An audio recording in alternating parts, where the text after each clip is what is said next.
Қазір көп әйелдердің шағымы әрқашан шаршаймын, төсектен тұруым қиын деп айтады. Бұл жағдайды біз ойлауымыз мүмкін. Қазір экология, бәріміз шаршап жүрміз. Менің жасым келді, немесе мен жаңа ғана босандым. Бұл қалыпты жағдай.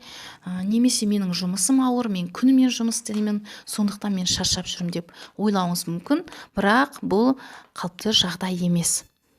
Біз түсіну керекпіз. Біз үнемі шаршап жүру қалыпты жағдай емес. Сіздің үнемі ұйқыңыз келіп, төсектен тұра алмауыңыз бұл қалыпты жағдай емес.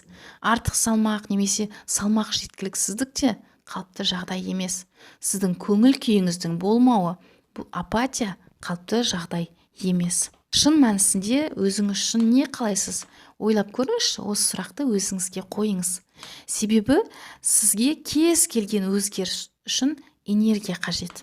Сіз энергияңыз болмаса, еш нәрсе істей алмайсыз. Ақша тапқыңыз келе ме? Жақсы жұмыста жұмыс істегіңіз келе ме?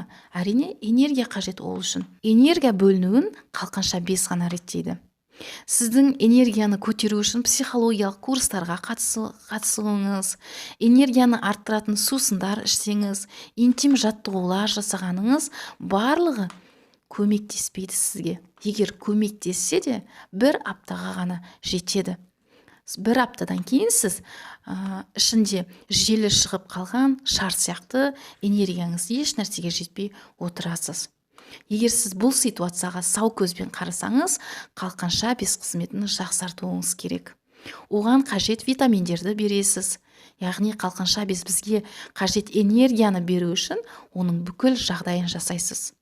Гипотиреоз дегеніміз эндокринді аурулар ішінде 2-ші орында алады.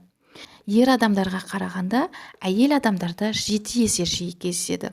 30 жастан асқан әрбір 10-шы әйелде гипотиреоз симптомдары кездеседі. Мысалы, фабриканы алатын болсақ, фабрикаға біз электр энергияға ақша төлейміз. Егер электр энергияға ақша төлемесеңіз, ол тұрып қалады, свет болмайды бізде. Сол сияқты біздің организмде дәл сондай. Біздің организмде энергия беретін қалқанша безі. Қалқанша без гормондарына сіз қажет витаминдерді бердіңіз, оның жағдайын жасадыңыз, ол сізге энергия береді. Энергияңыз болса, сіздің қалаған өмір болады. Жақсы жерде жұмыс жасайсыз, балаларыңызға, күйеуіңізге энергия беретін әйел боласыз. Қалаған өмір болады сізде.